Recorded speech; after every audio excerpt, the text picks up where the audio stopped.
We have with us our expert speaker, Mr. Naveen Kumar, who is working as Assistant General Manager at SEBI. So he has a lot of experience on this topic, and he should be able to answer all your questions as well. So we will be beginning with the presentation for today's main topic, which is Introduction to Real Estate Investment Trusts (REITs). And after that, from the depository part, me Aditya will be taking you to what is the role of depository in capital market. So after that, we will be giving you some time so that you can ask more questions, and we will try to answer all of those questions. In the meanwhile, during the session as well, if you have any questions, you can enter in the chat box and we will try to answer it as and when possible, or we will answer them at the end of the session. uh, I have a small request to please not switch on your cameras or your mics, because not only will it disrupt the session, but these two things are extremely important for your privacy as the session is being recorded. So without taking a lot of your time, I will now ask the speaker to please begin the presentation. Naveen sir, you're there online?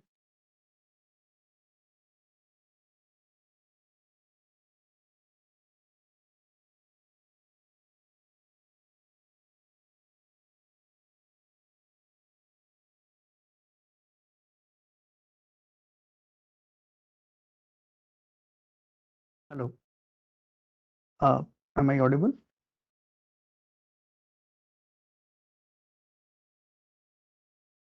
Hello. Yes, sir, you're audible. Okay, so welcome all of you for this session on REITs, that is the Real Estate Investment Trust. So before I begin with the presentation, uh, yeah, some small disclaimer, and I'll start with Aditya. Can you move to the next slide? Yeah, so this will be the flow of the presentation. I'll briefly touch upon what are REITs. Uh, these are the new investment vehicles that SEBI has provided for.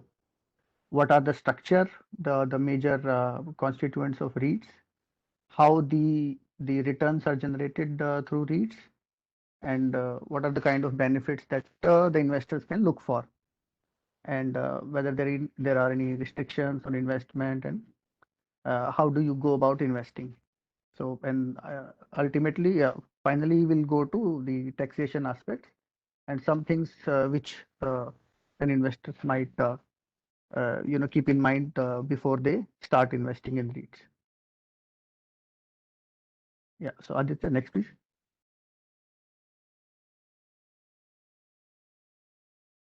Next slide, please, Aditya.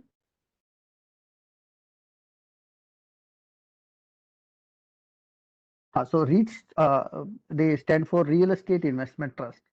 These are trust-based investment vehicles which SEBI first came out in 2014 through its REITs regulations. Uh, Trust-based, as I said, so the structure that these REITs employ is trust-based with a trustee and other constituents that are provided for in the regulation.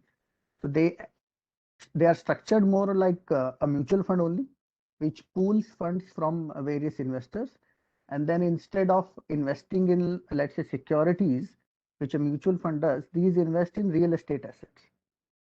So they allow for pooling from multiple investors. These investors can be retail, institutional investors, and those. So and since it is a managed vehicle, so it's professionally managed by a manager. And so the manager decides what kind of investments is to be made, what kind of properties to acquire, and all those things. So they own, operate, and manage a portfolio of income generating real estate assets. That is, these assets are, most of them are not under construction, though the regulations provide for a small portion to be invested in under construction assets also. But most of them are income generating. So that means they can be let to let on rent, and that rent is the income that the REIT receives. So and because these are real estate assets, so they give investors the benefit of owning real estate assets in small ticket size. because you pool the funds, and with those pool funds, the REIT can invest in real estate assets. So you technically become a part owner of all those assets. And we have mandated that listing of REITs is mandatory. That is, they need to be listed on stock exchanges so that you get secondary market liquidity as well. They are traded, investors can buy and sell just like any other listed equity share. Next, please. So this is the typical structure of a REIT. If you look in the center, that is the REIT, it has a trustee, which is legally the owner, as well as they take care of the interests of the investors. Then there is a sponsor slash investor, let's say. So there is a sponsor who floats a REIT. So the sponsor is the one who brings all these entities together and finally start a REIT, get registration from SEBI, do the initial, provide initial assets and all those things. And they continue to hold some portion of the units of the REIT as well. So they, the sponsor, there can be multiple sponsors as well. So the sponsor brings everyone together to form a REIT, and they continue to hold a certain percentage of the units as well, just to show to the other investors that they are fully committed to the future of the REIT. Then there is a manager. Now the manager has been assigned the responsibilities of day-to-day operations, managing the REIT, deciding on the which properties to buy, which properties, if required, to sell, when to make distributions to investors, uh, call for meeting, address any grievances that the investors might have. So all these management services are handled by a manager. In lieu of those providing those services, the manager gets a management fee. So this is the fee that goes to manager. The trustee provides the trusteeship services. That is, the overall supervision of the REIT is provided by the trustee, and they get they get some trusteeship fee for from the REIT. Now below the REIT, you'll see that they have to invest in real estate assets. Now these assets can be owned by a REIT either directly or through an SPV. Why we have provided for SPV is that most of the real estate projects and all are created or developed by the developer using special purpose vehicle. So these are companies which are specifically designed for only those products or projects. So since the SPVs are the ones who are owning those projects, so the SPV itself is bought by a REIT. So that's how the REIT gets to own the assets, or they can directly own as well.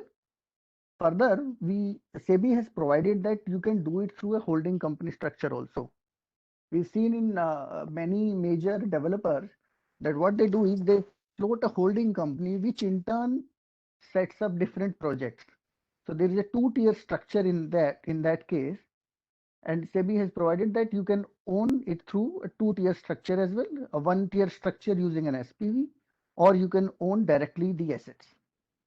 Now, because the REIT owns the assets, any income or revenue that is generated by those assets, which is mostly in the form of rent, that flows to the REIT. And now, since investors are owning units of the REIT, the beneficiary of those rental income, those revenues, are the investors. So those rents and revenues then in turn flow to the investors who have invested in the REIT. So this is the typical structure. We can, I guess, move ahead now.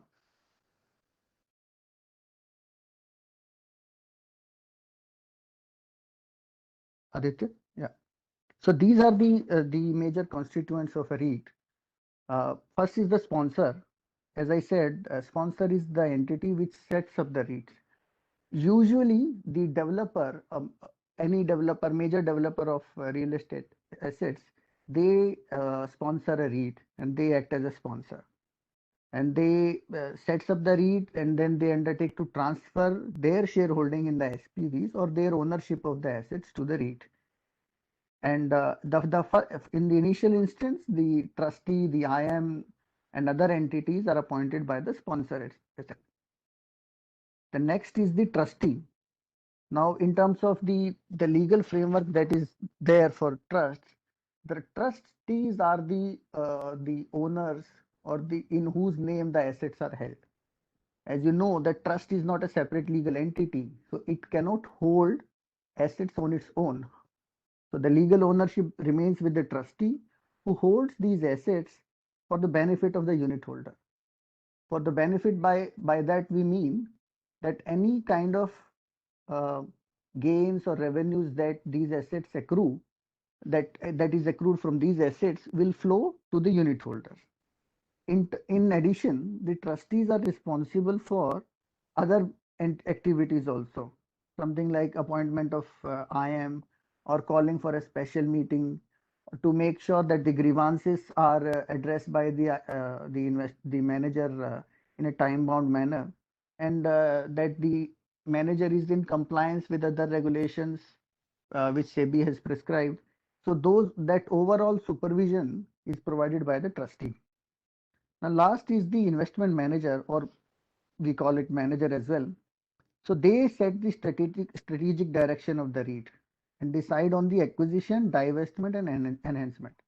So if a new asset has to be acquired, or whether a asset which is required to be sold, so those decisions are made by the manager.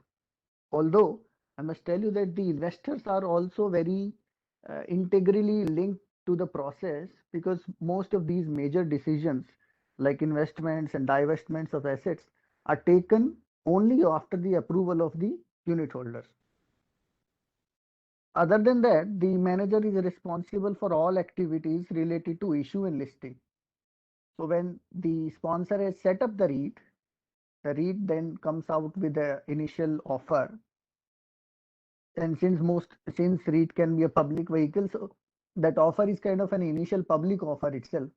So all the responsibilities related to that offer are taken care by the manager. Uh, Other than that, the manager itself decides on the distribution to unit holders. So since they are managing the assets, any revenue that accrues from those activities are required to be provided. I mean, they paid to the unit holders. So they are the ones who decide when to distribute, how much to distribute. So that decision is also taken care by the manager. In addition, since they are listed entities, so they need to make certain disclosures and comply with other requirements of the regulation. So those disclosures and compliances are also taken care by the manager itself. And lastly, as I said, if any investor is facing some issues, so they can approach the manager, and any grievance and complaints in that regard are handled by the manager. Although trustee also keeps a track of the grievances, whether the grievances were handled on time, were they addressed properly or not. So trustee is the overall supervisor, sponsor is the initiator of the asset of the REIT, and manager is the day-to-day operator of the REIT and the assets. Next, Aditya. Now we come to what assets can a REIT own. As I said, they need to invest in real estate assets only. But what form these real estate assets can take is that they need to be income generating. So they need to have, so the projects needs to be completed, and there needs to be some tenant on the projects, and only then you can put it under a REIT. So these are rental income generating assets. Then it can be in commercial sector as well, like offices, hotels, retail chains, warehouses. So all these can come under a REIT. However, what is not allowed is that REIT cannot invest in agricultural land or vacant land in the hope that the land value will appreciate. So that thing is not allowed. Further, minimum 80% of the REIT assets are required to be invested in completed and revenue generating assets. By completed and revenue generating means the assets have been developed, the project has been delivered, OC has been received, and all those things, and there is a tenant which is there, and it is generating regular income. So that needs to form at least 80% of the total assets. Rest 20% they can invest in some portion which remains under construction, or some other securities, or some short-term securities that they can invest. We have also put some restrictions on leverage. So these restrictions are how much can a REIT borrow. So the regulations say that you cannot borrow, a REIT cannot borrow more than 49% of its assets. That means even if you reach the maximum leverage, your debt to equity will remain 1:1.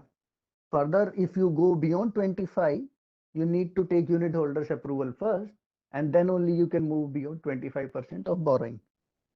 This 25% is computed on the value of total assets that a REIT owns. Next, Aditya. So this is a typical illustration of how the investment is made and how revenues are generated by a REIT. If you see at the top, the unit holders, so investor in REITs are called unit holders because they hold the units. So an investor, let's say in this case, unit holder, make an investment into the REIT by subscribing to its units. So that is the investment that the unit holders make in a REIT.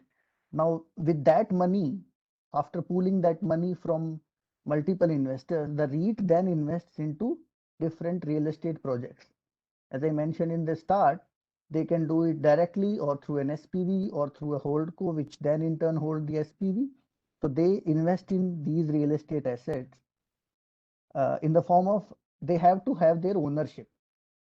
By ownership, we means, let's say there is a real estate project which is housed under a company. So the REIT will own the shareholding of the company. So now there are requirements of holding minimum how much equity shareholding they have to have. Those are the details which you can refer to in the regulations as well. But the intention here is that they may, at least they own the major portion of the equity of the SPV. So they'll have multiple projects housed under multiple SPVs, which are then let out to tenants, and then they generate rental income. Now, this rental income then flows to the SPVs. For SPV, these will be the revenues. There will be some expenses which will go towards managing of the asset, or keeping things operational. So after you deduct that, whatever remains becomes the operational profit of the SPV. So this income is what flows back to the REIT in the form of return. So this can either be in the form of dividend or interest or a return of capital. Now, as I said, REIT is investing in an SPV. They need to own the equity of the SPV. In addition, they can in turn give loans to the SPVs as well. That means they can subscribe to the debt of the SPVs as well. This is voluntary whether they want to do it or not. But if they do it, so any loan or debt that they give to the SPV will be paid back by the SPV to the REIT. That will go in the form of interest. Any principal that is repaid will go in the form of return of capital, or any dividend that the SPVs give to the REIT will be termed as dividend. Now, why this is important is that REIT is set up as a trust vehicle. So, and under Income Tax Act, they have been granted this pass-through status. So whatever is the nature of income that the REIT receives from the SPVs, it cannot change. So when the same income flows to the unit holder, the color of the income will remain the same. That means if the income is received in the form of dividend, it will flow to the unit holders as well in the form of dividend only. And if it has come in the form of interest, it will flow in the form of interest as well. Now, this income is regularly distributed to the unit holders. The regulations mandate that you have to distribute at least 90% of your free cash flows. There is a formula which is given on for how to derive these free cash flows. But basically, these are the revenues. So a REIT has to distribute minimum 90% of these of its free cash flow every year.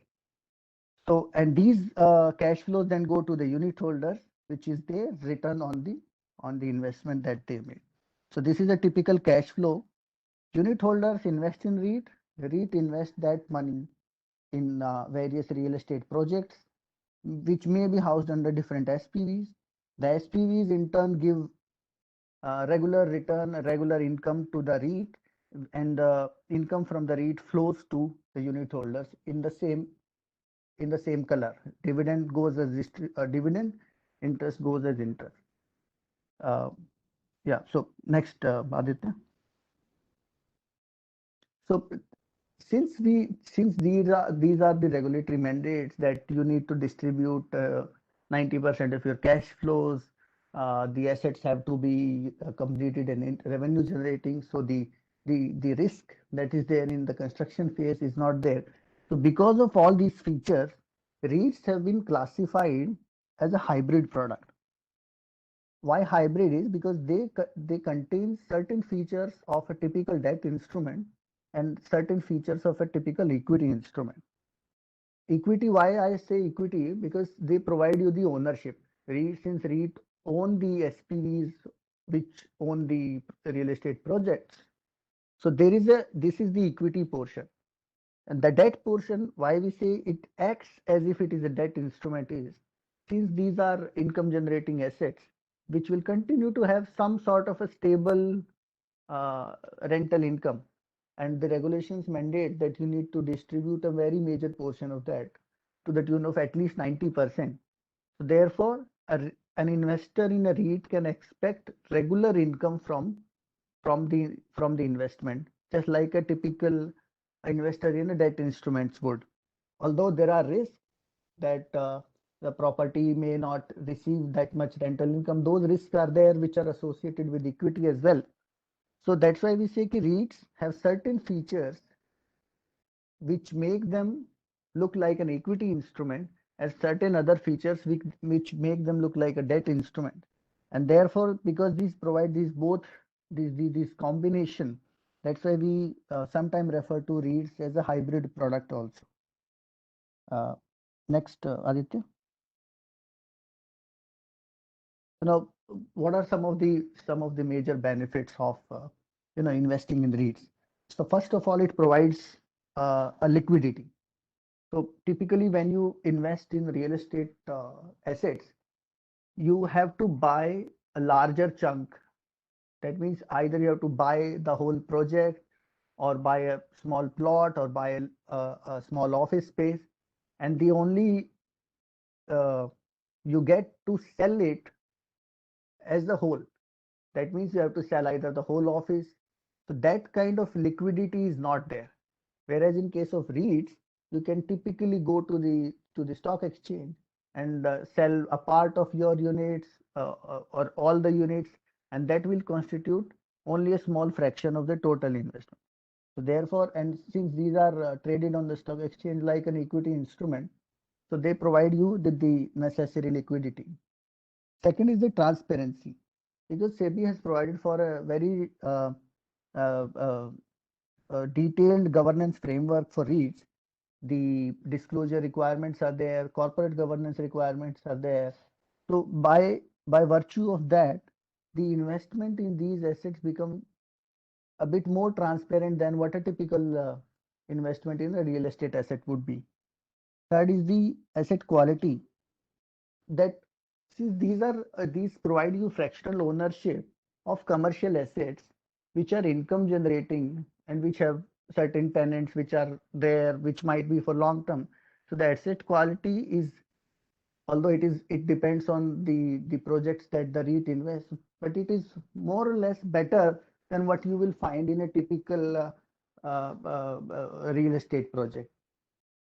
The next is the distributions, because the regulations have mandated that you need to distribute 90% of the cash flows. So the distributions to that extent are almost certain. That means if there is cash to distribute, it will be distributed. It is not up to the manager to decide that, okay, we do have cash, but we will not distribute. So that discretion is not there. So the distributions are typically very certain, although not guaranteed. Next is the performance. The upside participation in capital appreciations will always be there. Since the REIT owns the assets, so any capital appreciation, any appreciation in the value of the project, so that benefit will also accrue to the unit holder in addition to the rental income that it regularly gets. And last will be diversification, because you are not getting stuck with a single project. That means REIT can invest in multiple projects in multiple geographic locations. So you can see it provides some diversification for the investor as well, that you have certain portion of your investment made in, let's say, in Delhi, in Bombay, in Hyderabad, in Bangalore, like that. So you get a diversified asset pool of assets through which you generate regular income by virtue of the distributions made by the REIT, which are mandated to distribute at least 90% of the income. So these are some of the benefits that you get uh, when you invest in REITs. Next, Aditya.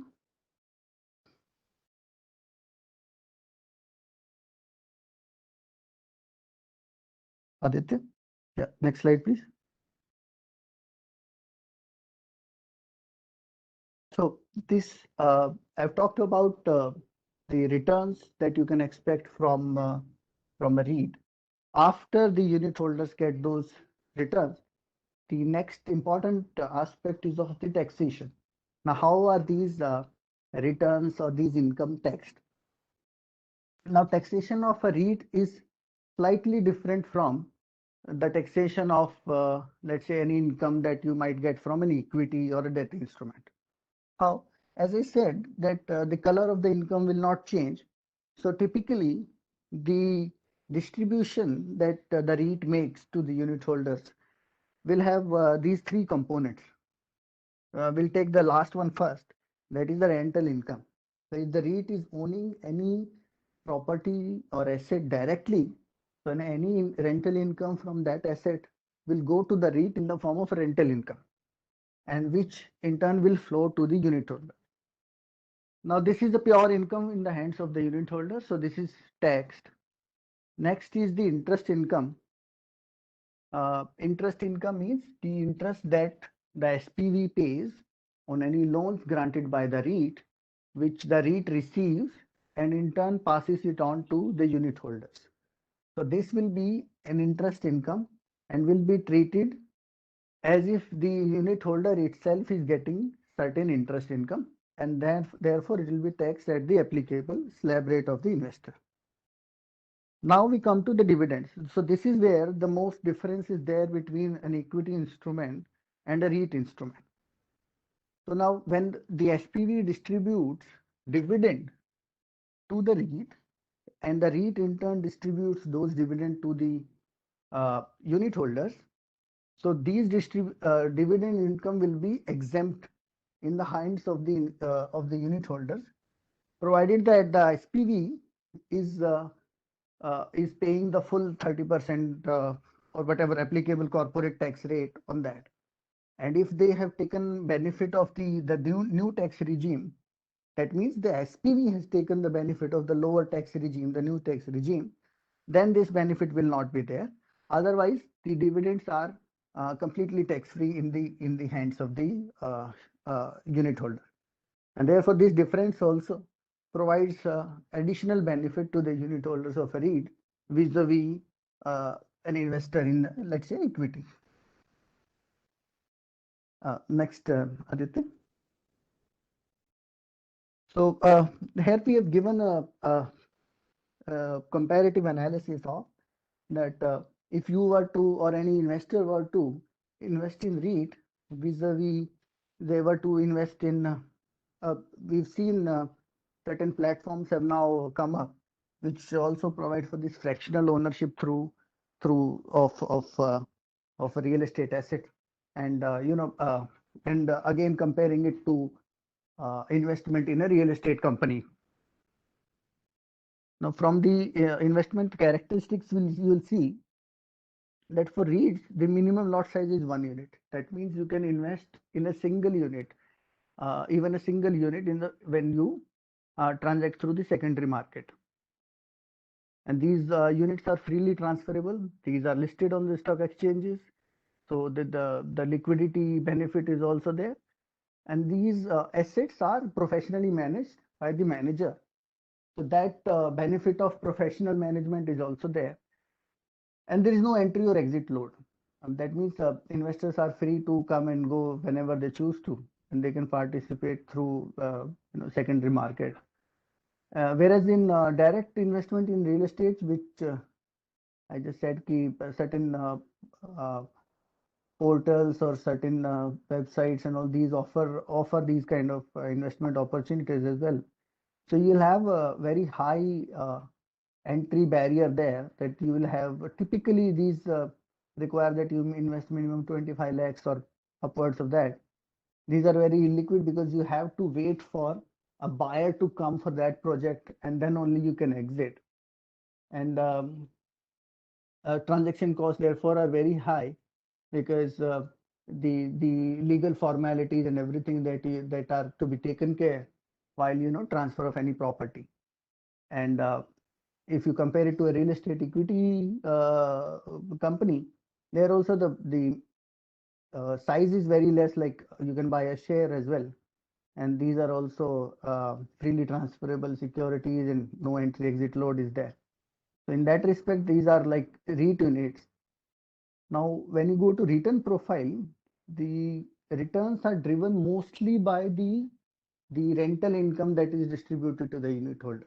So that forms a very major part of the total return.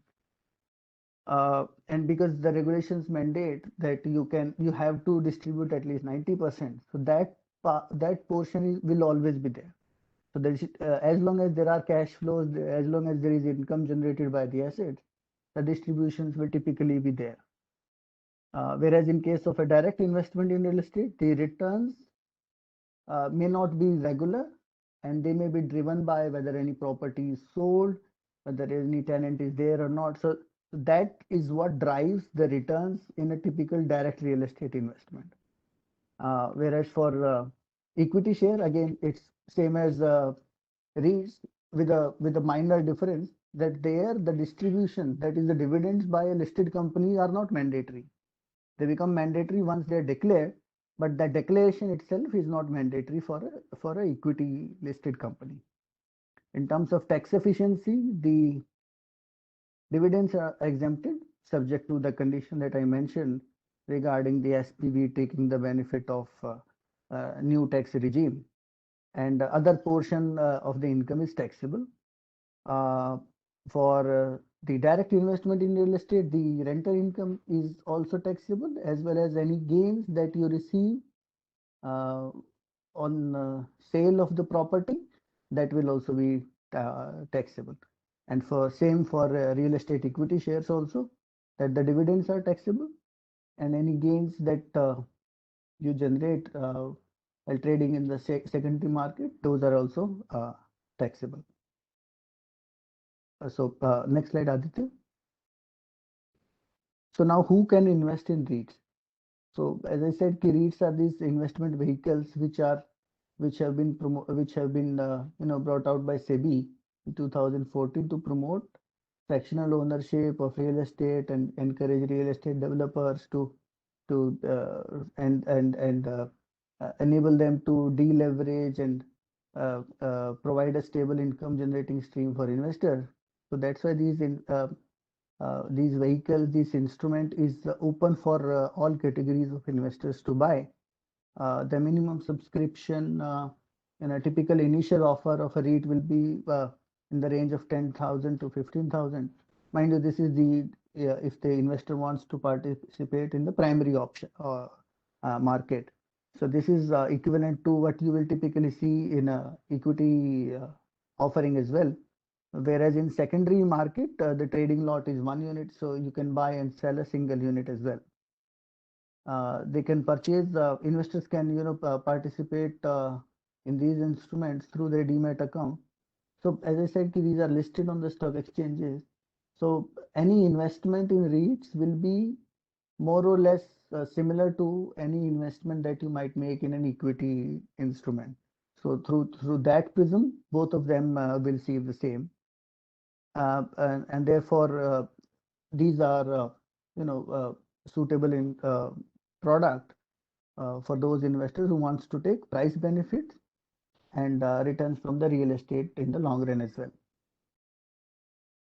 Next slide, Aditya.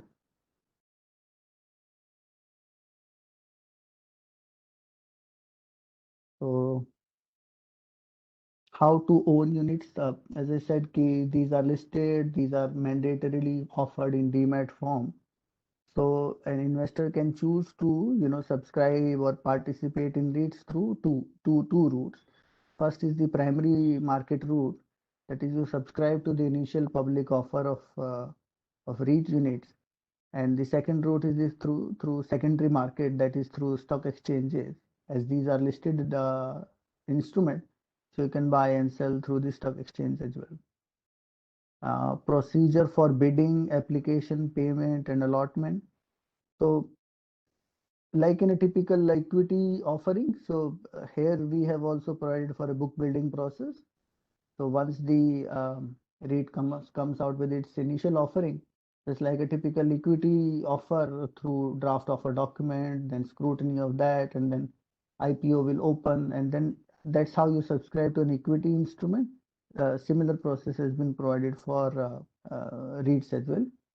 You can make a application for subscription through your stockbroker, uh, uh, and the funds are blocked through the SBA process. If you get allotment, then well and good. Otherwise, the funds are unblocked, and also so the process in terms of investments remains the same as a typical equity instrument. Next slide, Aditya. How to own. So we'll continue on that. So investors are required to pay the full bid amount. This is at the time of applications that you need to pay the full amount. By that you mean the full funds in the your account will be blocked through the SBA process, and yeah, they should note that the allotment to bidders will be only demat form. So there is no physical units which are issued by the REITs. All of it is in demat form, and a typical investor is expected to mention the details correctly in the form, like TPID, PAN ID, client ID, and other details that a typical application form will require. Yeah, so this is one thing, that units are required to be listed within 12 days of the closure of the issue. So once the issue closes within 12 days, the REITs units will be available for trading on the stock exchanges. Next slide, Aditya. So these are some of the rights that a unit holders have in a REIT. Uh, you can compare it to those rights which are available to owner of an equity share, or let's say a mutual fund unit holder. So a equity shareholder will typically have more or less no control on the day-to-day operations, but they will have a voting rights. Let's say whenever there is a EGM called or an AGM called, so they will have voting rights in proportion to the shares they own. So the right to REIT unit holders are also similar in that fashion, that you will get a right to vote if there are any, because REITs are required to hold regular meetings of the unit holders as well. So there, if any resolution is put to vote, so there the unit holders will get a right to vote in that. In addition, they have a right to receive returns through distribution. So as I mentioned earlier, the regulations mandate that you need to distribute 90% of your cash flows every year. So a typical investor will have a right to receive those distributions, You'll have a right to vote on matters. This is one of the matters, that is acquisition of new assets or borrowing. There are other resolutions as well, which are put to vote of the unit holders, and there you get a right to vote. You get a right to vote on certain related party matters, major appointments like change of manager or appointment of new manager, uh, or induction of any new sponsor. So a sponsor is the one who sets up the REIT, but the structure allows for further sponsors to also to come, and that is subject to unit holders approval. And if a sponsor wants to exit, so there also you get a right to vote. And in addition, you get so the regulations mandate that you need to make typically regular disclosures and comply with the other regulations. So there you get the right to receive those disclosures, typically annual report, valuation reports, and certain other half-yearly and quarterly reports. Next slide, Aditya. So as I mentioned, key regulations mandate certain disclosures. So these are some of the disclosures that mandate key. You need to have an annual report. You need to hold an annual meeting at least once a year. There can be other meetings as well where important resolutions are required to be put to vote for unit holders. REIT is required to get the valuation of its asset done on a half-yearly basis. So every 6 months, there will be a valuation exercise, which will be undertaken by an independent valuer, and they will, assess the projects and the assets held by REIT and come out with an valuation report. And that valuation report is disclosed to the unit holders on a half-yearly basis.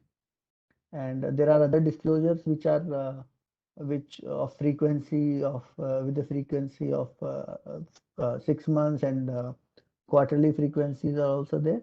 And typically the management of a REIT, the manager of the REIT will hold some earnings call, earning material whenever they come out with the disclosure, the quarterly disclosures that are there.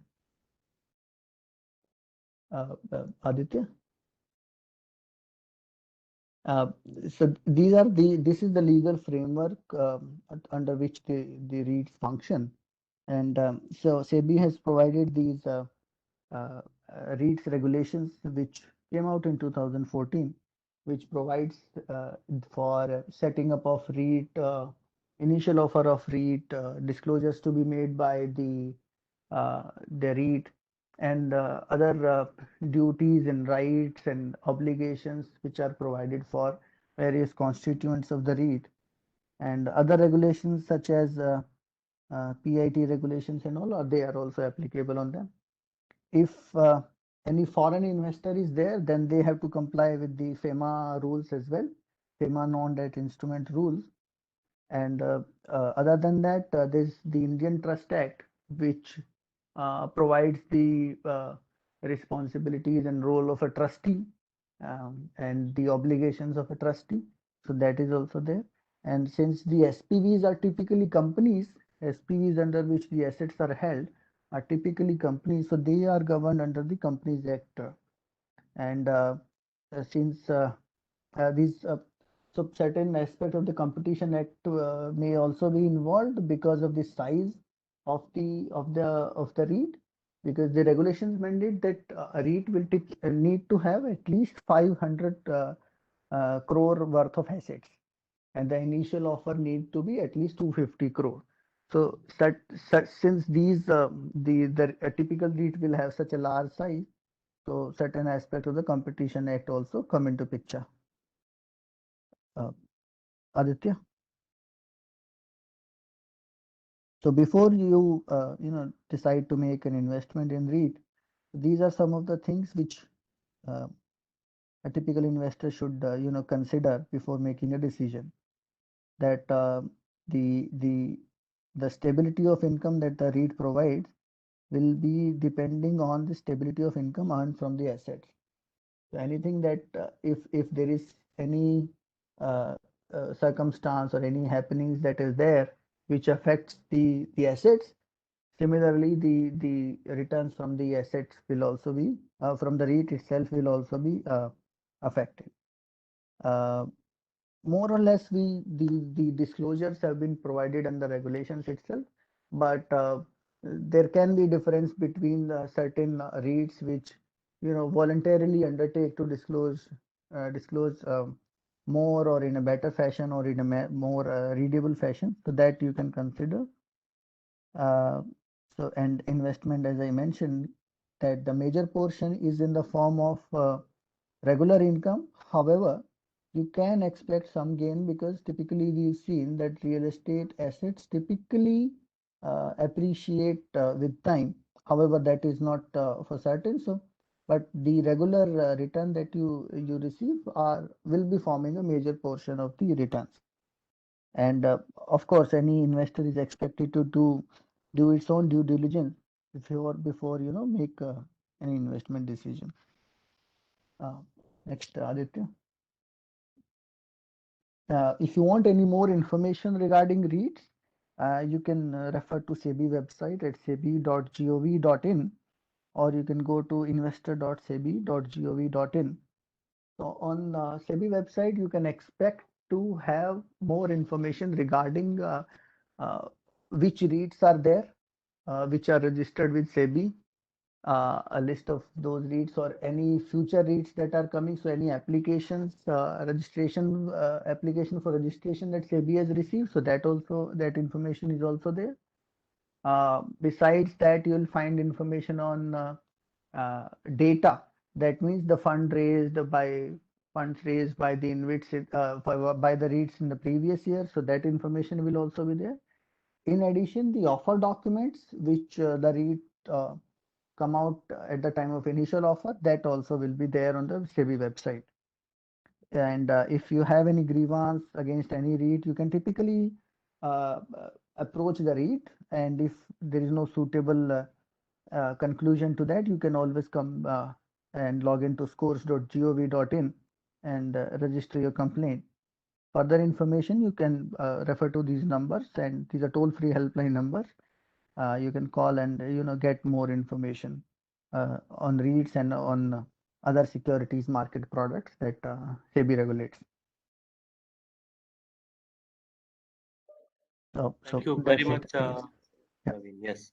So a lot of information, insightful information given to you in this presentation.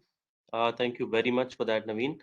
There are some questions participants have asked. So in the meantime, can you please try and answer them in the chat box? Uh, uh, Also, we'll be sure. I'm really sorry, but I've logged in from my mobile. So if you can refer to a few questions that maybe I can answer orally, No if problems. So if I'll possible. Yeah. sure, sure. So I'll quickly take you all through depository part of this presentation, and then we will quickly move on to the question and answer sessions. So in the meanwhile as well, if you have any questions, please to ask them in the chat box. We will take all of these questions in a short while.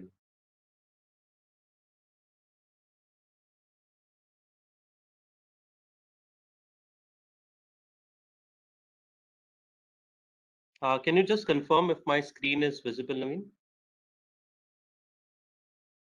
Yeah. It shows depository services. Yeah, thanks a lot. Yeah. So thank you very much to all of you once again for joining in and listening to us. Uh, I will now take you through a depository, the role of depositories in India's securities market. So this will be the flow of presentation. We'll be talking a little bit about Demat account. We will see what is a BSTA or Basic Services Demat account, services offered by depositories, what is a pledge, margin pledge, what is transmission of securities, and we will also look at what is a consolidated account statement and investor grievance redressal. So depository participant, who are they? DP, as they are known as in short capital market terms, they are agents of depositories. So although your Demat account is always opened with a depository, you cannot directly approach a depository and open a demat account. So for that, you have to approach one of our listed DPs or depository participants, as they are known as, and you can contact them and open your demat account on behalf of your depository.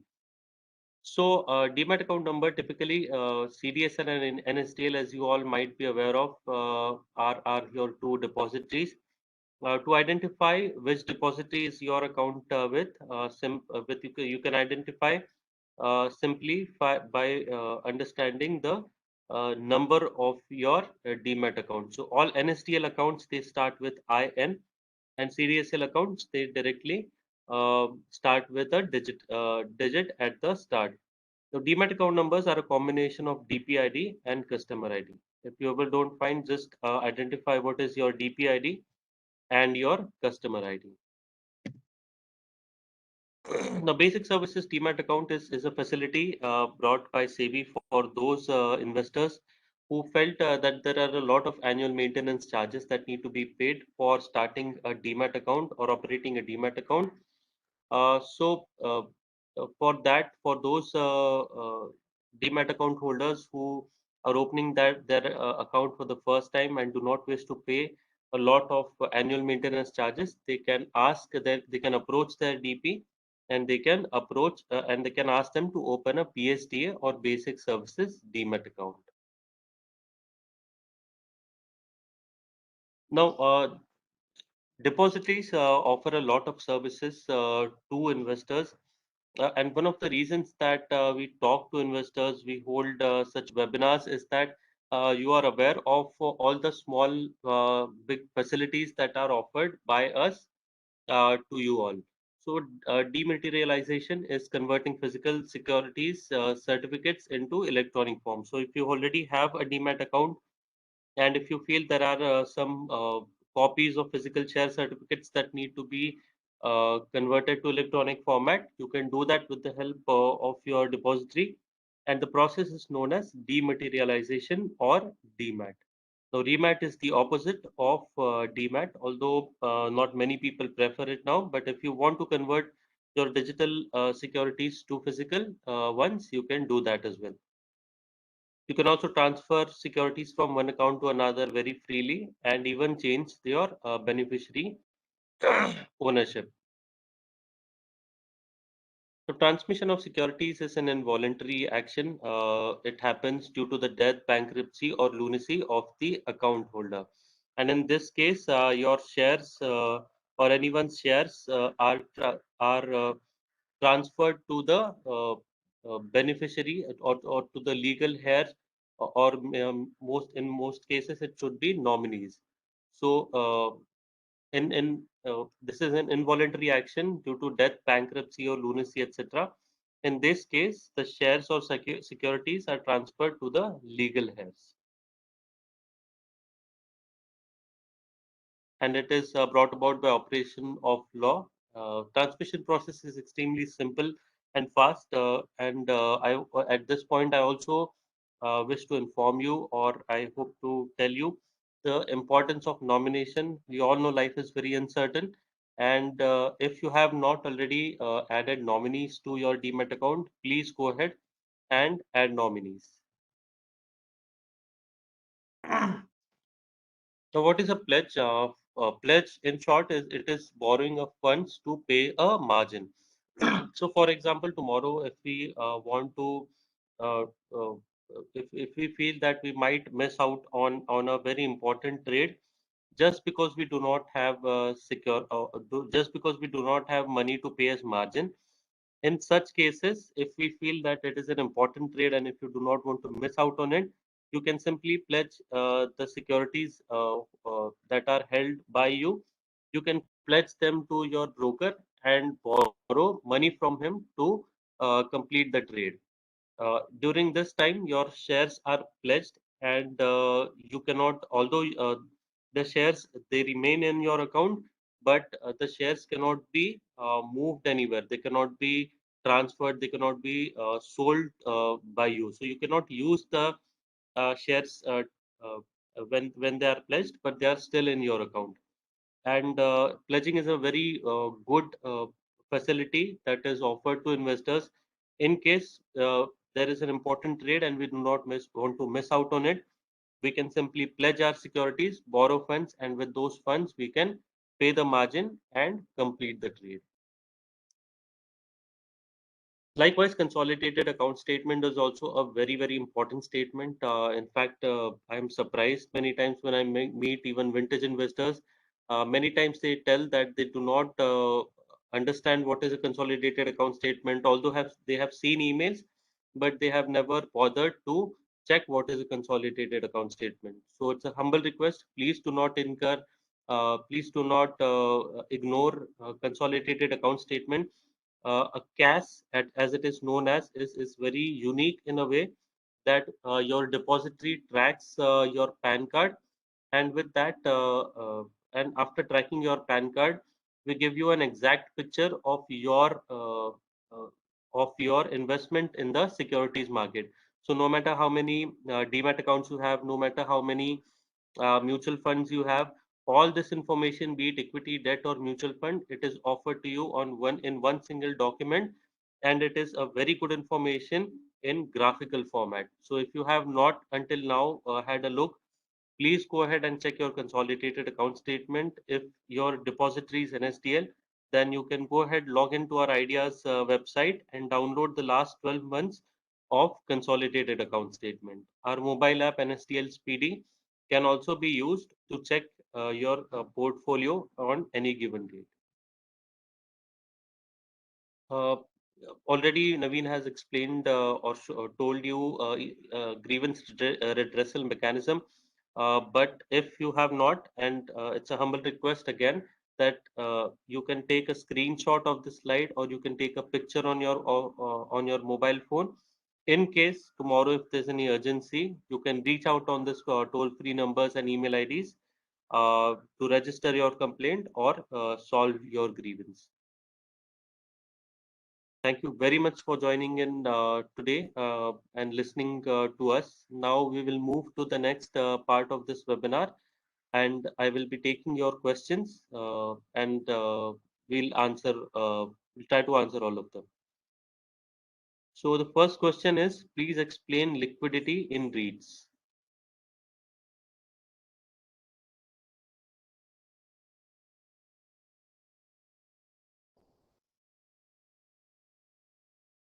Naveen, are you there?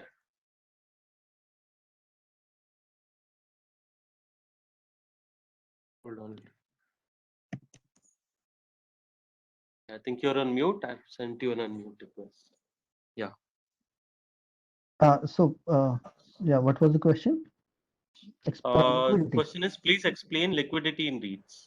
So by liquidity, you mean since the units of the REIT are listed on the stock exchange, so you are able to, buy and sell uh, in a very frictionless manner. So that provides the liquidity which may not be available or in case of a direct real estate investment. Okay. Uh, can you share some listed REITs and performance, and how can we buy? I guess REIT specific performance, I don't think I can, but you can refer to the stock exchange's website. Every quarter or every half yearly, they are required to give a snapshot of their performance in terms of the earnings and distributions made and all, and make a comparison. Regarding buying, you can approach your stockbroker, and as I mentioned, that you can buy a REIT unit typically in the same fashion you buy a equity stock. You log into your broker's platform, and then there you can, make a buy request. Can we invest in REITs through mutual funds? Mutual funds are allowed to invest in REITs. Some of them have done so. So, for which mutual fund has done that, I guess you'll have to refer to that particular mutual fund to see whether they have invested or not. Uh, but since REIT itself is a very diversified instrument, you can invest directly as well as yes, you can go through mutual funds as well. REITs versus infra mutual funds, which is beneficial and less risky for retail investors? Uh, REITs, as I mentioned, play in the real estate space. So any comparison with the infra mutual funds or any other mutual funds in a different sector will not be fair. Uh, Although you can compare a REIT with a real estate mutual fund if there are any schemes like that. And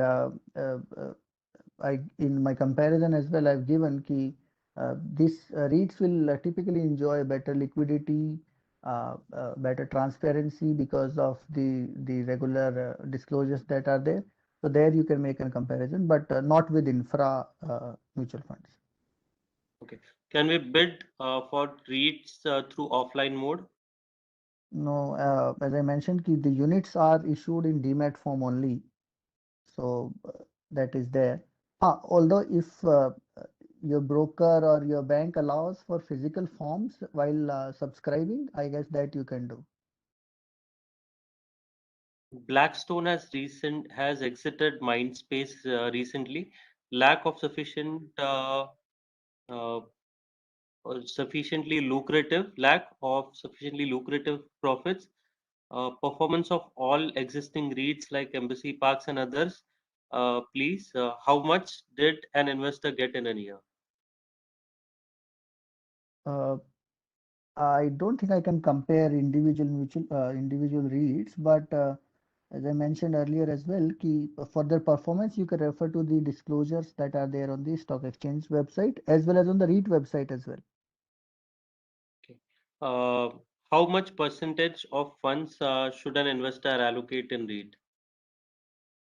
Uh, for that, I'll suggest that you get more information about read about them, and typically start with a small percentage. And if you feel comfortable, then I guess you can take it higher. Correct. We cannot possibly tell you the percentage as well, and Yes, yeah, won't be possible for us. How is dividend distribution taxed? dividend distribution. So any return that you get from REIT is known as distribution. Uh, and a distribution in the form of dividend will form a part of it. So if the SPV has paid any dividend to the REIT, then REIT will also in turn distribute that dividend in the form of in the same form. So and if the SPV is taxed at the normal corporate tax rate, then the distribution in the form of dividend will be tax free in your hand. So typically what happens in a distribution is that REIT would have invested in the equity of the SPV as well as some portion of debt. So any distribution you receive will have some portion of dividend, some portion of interest. So a part of it will be taxed, like interest is taxed at the slab rate of the investor itself, and distribution will be tax free subject to this condition. So when REIT makes this distribution, they provide you this bifurcation as well, that how much is distribution in the form of dividend and how much is in the form of interest. So that bifurcation they'll provide. Okay. Is REIT and InvITs the same? Uh, Structure wise, both are same. However, REITs are vehicles which invest in real estate, whereas InvITs are vehicles which invest in infrastructure projects. So this is the major difference between the two. Okay. Are REITs not permitted for residential assets? There is no bar as such. However, in India, you will typically not find uh, residential property giving you tenant like I mean tenants for residential property. So that concept of community housing is not there in India. So residential will be people buy it for their own use. So that you will not find I mean much use there. However, there is no bar on investment in residential properties. Okay. Is it possible to switch from NSDL to CDSL? For an existing account, you cannot simply change your depository.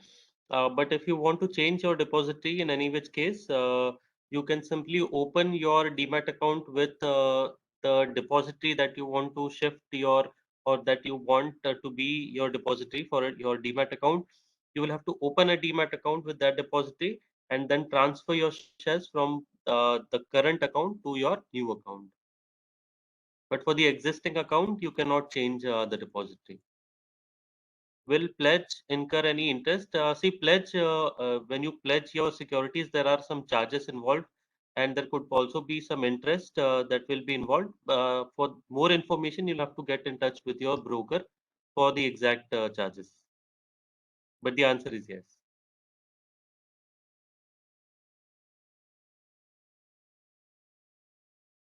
What has been the performance of Embassy Office Parks and Mindspace Business Parks so far? So as Naveen said, you'll have to go ahead and check the performance yourself. It will be difficult for him to comment on the same. I have heard that the accounts of REITs do not represent the true state of their financial health. Is this correct? I guess with this much information, I will not be able to say. But if anyone has any complaint or anything else to say, I guess they can refer to SEBI, and we will definitely see. Okay. Is it possible to hold on? Sorry. So is it possible to transfer shares online? Yes, definitely. Your demat account is very similar to your bank account, and like you can transfer shares from one account to another account freely. The same is possible for shares. You can submit an e-delivery instruction slip. You can use your our speedy service for the same to transfer shares from one account to another. This is also known as off-market transfer. Can REITs be treated like MFs or ETFs? I guess a one-to-one comparison will not be possible because typically mutual funds invest in securities, other securities, and REITs will invest in real estate projects. Investment in such projects will form a major portion of the REIT assets. Uh, Mutual funds will not also not give you like voting rights in typical decisions that a REIT gives, and unless it's a close-ended mutual fund, they are not required to be listed as well. So you can't make one-to-one comparison, but yes, in some form you can see that a mutual funds is will pool the funds and invest in securities in diversified set of securities, whereas the REIT will pool the funds and invest in diversified real estate assets. So in that structure-wise, you can make a comparison, but otherwise these products are different for different purposes and provide different opportunities to the investors.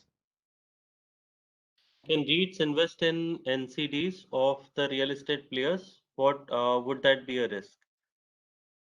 So as I mentioned, REITs can invest in the equity of the SPV and they can invest in debt also. They cannot lend to outside entities. So REIT will not be able to subscribe to debt securities of a non-SPV entity or give any loan to an entity which is not its SPV.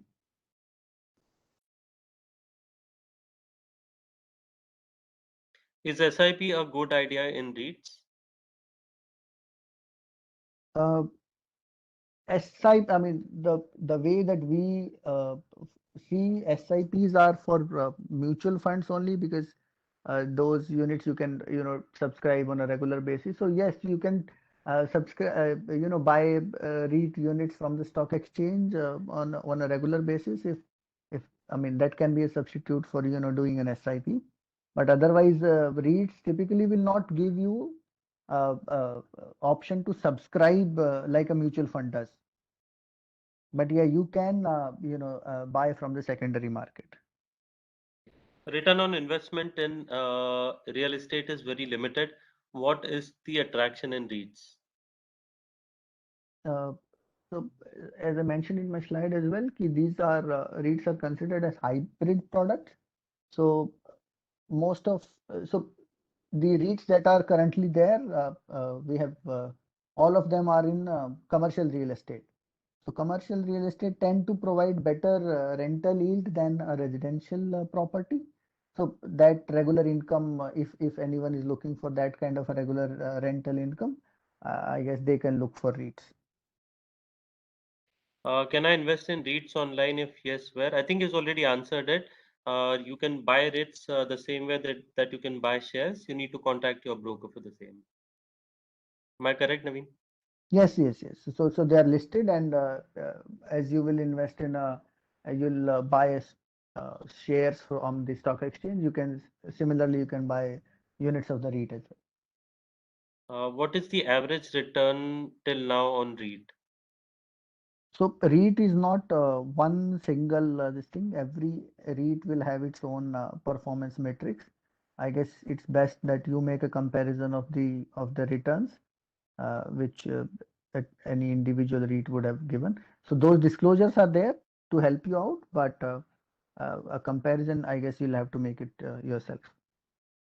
What is the frequency of REIT IPOs, like every quarter, half yearly, or 1 month?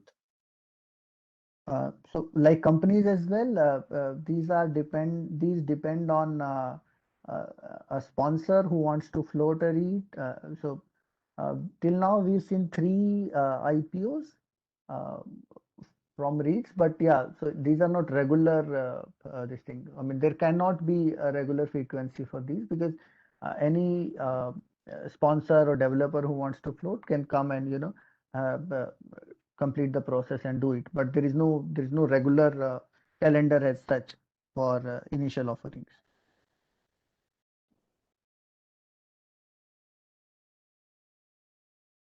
Does REITs could be said as a hybrid entity in itself? Yeah, it was like I mentioned in my presentation as it as well. These are hybrid products because of the nature of the instrument. They have certain features of a typical equity instrument and certain features which we will associate with a debt instrument. What is the minimum amount to invest, minimum amount investment in real estate units and infra units?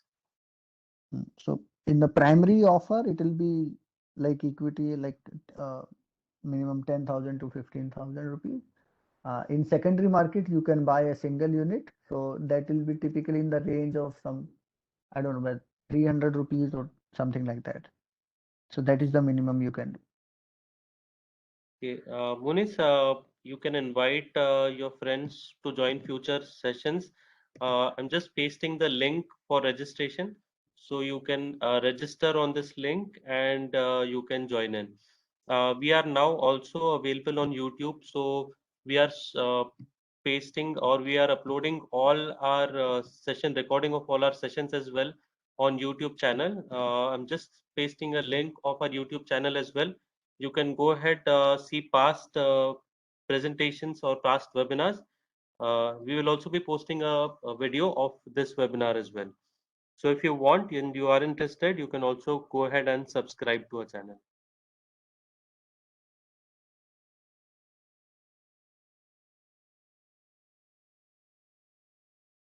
Okay. Moving on to next questions. How many REITs are presently listed in India? There are four which have got registration from SEBI, and three have come out with their initial offer. So three are listed. Four, there is another one which has registered, but it has not come out with the initial offer as of now. Okay. Which REIT distributes more dividend income than interest income? So as I mentioned, ki when they make the distribution, they give you this bifurcation, and that is also available on stock exchanges and on the REITs website. So since there are only three, you can, I guess, make an easy comparison. Okay. How to get cash for a particular financial year? See, cash is generated on a monthly basis in case there are any transaction in your Demat account. So if there are no transactions, then we release your cash every 6 months, and the same is available on our Ideas website. You can go ahead and download it from there. So you can register for Ideas and download the past 12 months of consolidated account statements.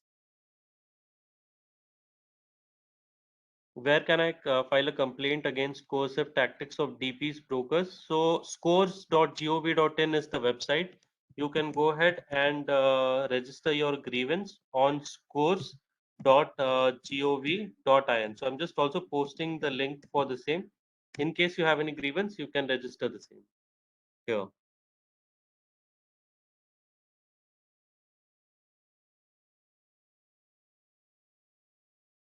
Last question you are asking, how much minimum returns can we expect through an average REITs in the next 5 years? Do you have any personal views on the same?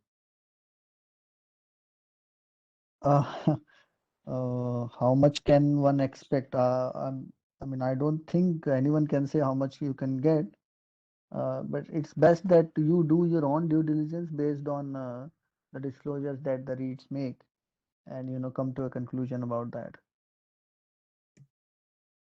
Okay. So there's also, as you all know, that we are in the 75th year of independence. That this year is being celebrated as Azadi Ka Amrit Mahotsav, and as a part of celebrations, SEBI and NISM are conducting a quiz and essay contest related to financial markets. Quiz contest is open for college students, and essays contest is for all Indian citizens above 18 years. You can get more information on the link that I've just posted. But apart from that, thank you very much for joining us today. We hope we have answered all your questions. NSTL, as I said, is also available on YouTube. You can go ahead, subscribe to our channel and view past videos as well.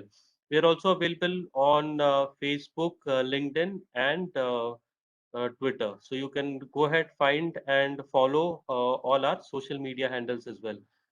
Thank you very much for joining in today. Naveen, thanks to you for patiently listening, for patiently speaking and answering all the questions. Yeah, thank you very much. Thank you very much. Goodbye and take care.